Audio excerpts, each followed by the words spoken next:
Today we're going to talk about easy ways to mod your cars. I am Z, and welcome to episode 2 of ModStarz.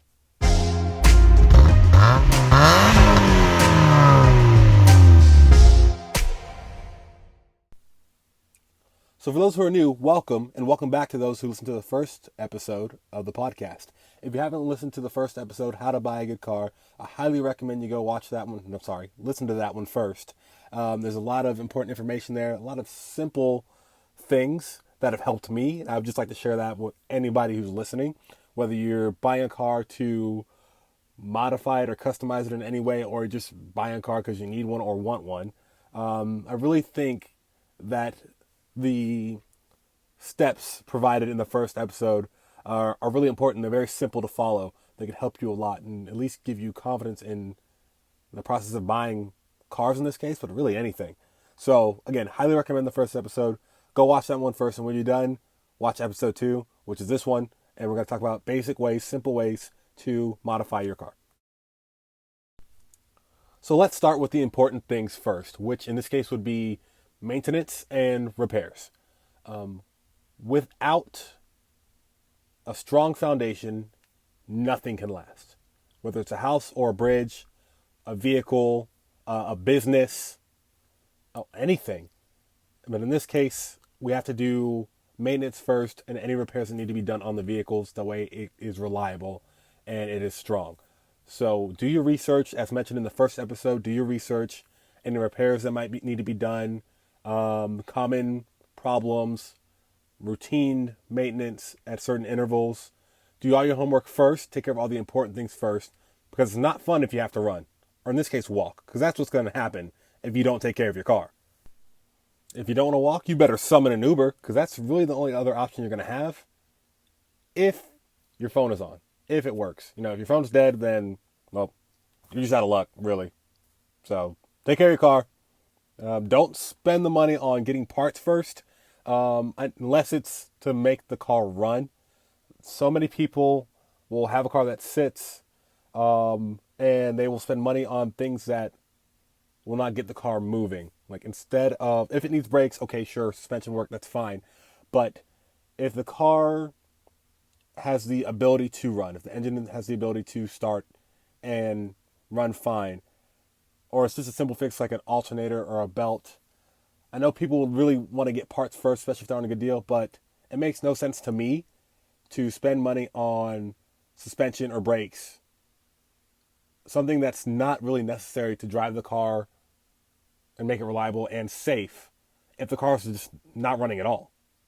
So you're going to spend more money and time away from getting this car back on the road just to have all these other parts that you want, but not the ones that you necessarily need right now. So again, take care of the repairs and the maintenance first, all the important things first, because without a strong foundation, without a strong base, it won't last, or, well, it won't work to begin with. So the next step we're going to talk about is wheels and tires. There's so many ways and so many places to get wheels and tires from. It's crazy. It could be Facebook Marketplace, Craigslist, a wheel and tire shop, or even a salvage yard. There's a lot of things you can find at a salvage yard. We'll have to talk about that in another episode. But wheels and tires, especially wheels, are a good thing to find. Whether it's, let's say you have a Civic, for example, like a Civic EX or something, and there's Civic Si wheels for like $200 or so, and you want to put that on your car. It will make it a bit more sporty looking, more aggressive. I've seen people do it with Nissan and Infinitis, like G35s and 350Zs, or even taking 7 Series BMW wheels from like 2008 or something of the sort, and putting them on other cars, like, what is it? Like, really, same deal. G35s, or, what is that, the Infiniti M45? I've seen it on there once, and they're like the VIP style, looks really good. So it doesn't have to be as difficult as you might think to find wheels, especially ones at a good price that will fit for your car. Of course, again, do your research. Forgot the max size tire and wheel size, of course, with the bolt pattern that matches your vehicle. That will really fit comfortably and look good at the same time. You can have a win-win scenario with this if you do your research, and you can even see, depending on the wheels you look for, how they look on your car by just doing a quick Google search, going to Google Images. Maybe you know other people with the same car as you, and you can talk to them, or maybe they're selling parts or just giving parts away. Depending on where you look and who you ask, you can get a lot of things for free. So do your research. Don't be afraid to reach out to people, and just be creative. And of course, stay within your budget. The next step we're going to talk about is the exterior of the car. So we're going to talk about things like lip kits or spoilers. Now, I'm not talking about the obnoxious things that block your vision or scrape when you go over a speed bump or a certain part of a road.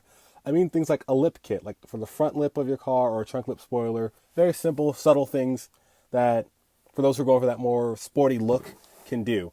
There's actually a DIY where you could take like the garage door lining, like the rubber part, and it's like a $10, $15 piece, and there's adhesive, and some people use like screws and fasteners to put it on their front bumpers, but it actually turns out very well, especially if you have something like a Miata. I know I talk about that a lot because, you know, I have one. Or like the CB7 Accords. Shout out to the CB7 fans out there, or if you owned a 90s, early 90s Accord.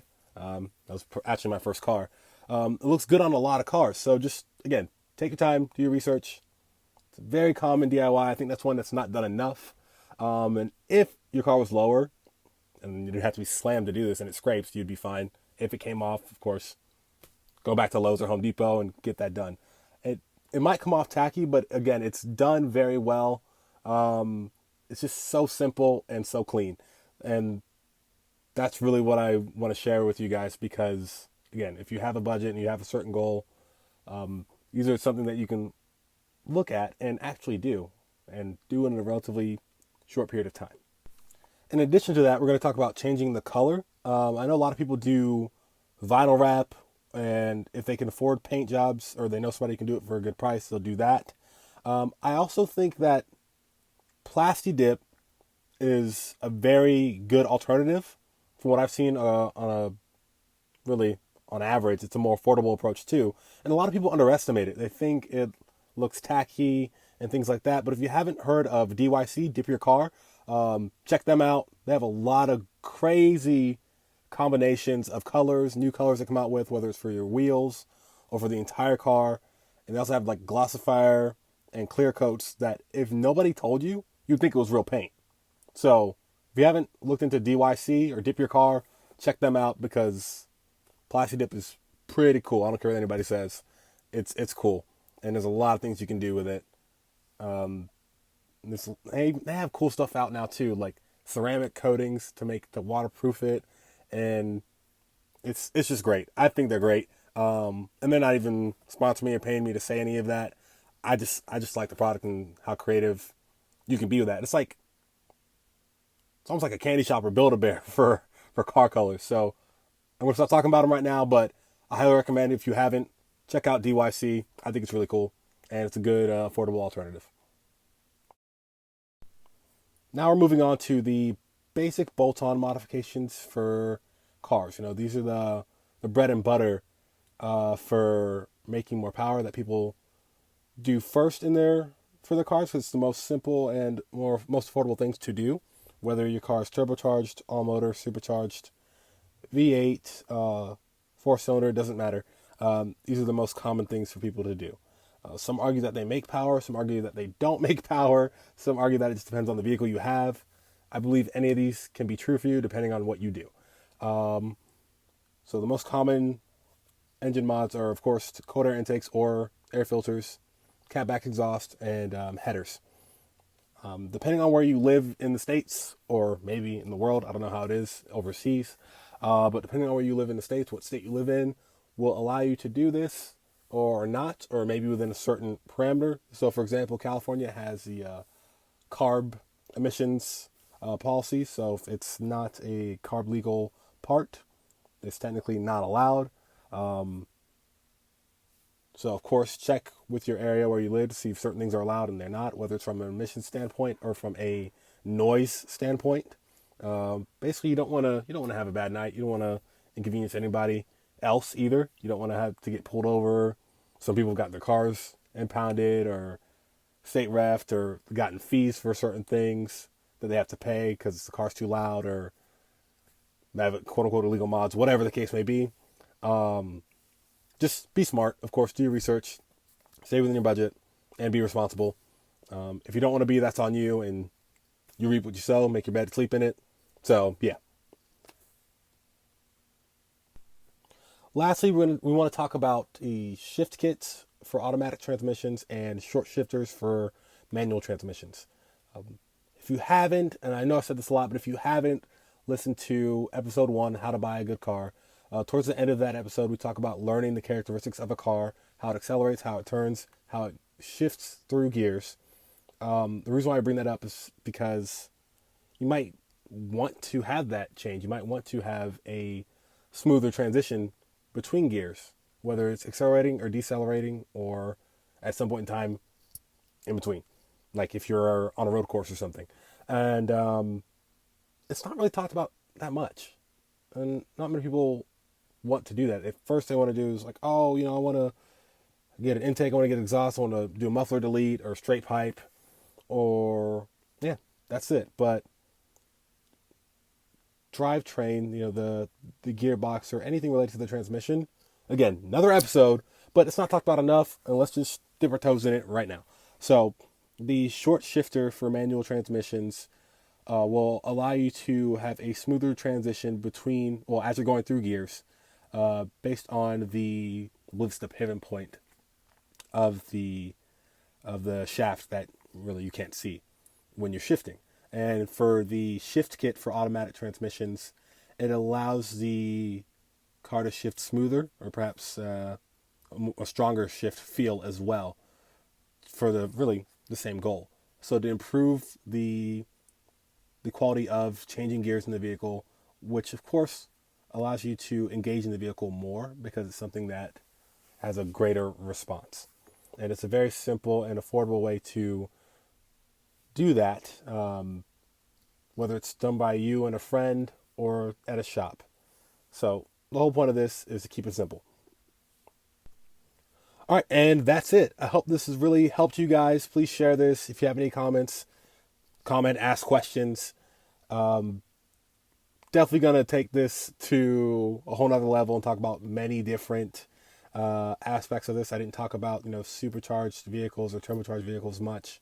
And I didn't talk about any tunes or anything yet, or anything along those lines. We'll talk about those in future episodes. If there's anything that going back to that, if there's anything you wish I talked about in this one, mention it. We'll be sure to make an episode on it later. Hope all this stuff helps. Keep it simple. Keep it on your budget. Do all the important stuff first. Again, thank you so much for listening. I'm Z. This is episode 2 of ModStarz. Have a great day. Hope you enjoyed.